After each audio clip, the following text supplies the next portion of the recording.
نحن إذا بعد ليلة أخرى عصيبة جدا جدا رسونا في أمام هذه الجزيرة البريطانية، وأنتم ترون الآن كل السفن الموجودة هنا سفن إسبانية والأسطول المغاربي.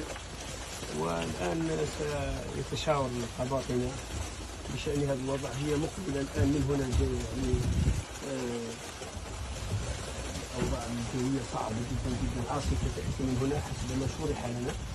سنعمل على تجنبها واجتنابها، ولما نتجاوز هذه العاصفة سيتحدد يعني مصير هذه القافلة. هناك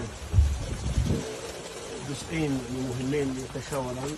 أولا الأسطول الإيطالي الذي له بواخر كبيرة جدا، فهم يمكن يستمروا ويدخل داخل العاصفة، لهم قدرة على تحمل العاصفة. أما على مستوى الأسطول الإسباني المغاربي فيه كثير من السفن التي يقدر بأنها لا تتحمل هذه العاصفة الكبيرة التي ستكون أكبر بكثير مما رأيناه في هاتين الليلتين السابقتين. وسيتشاورون هل سنستمر التوجه نحو غزة أم أنه يتم تجنب هذه العاصفة. على كل حال هناك اتفاق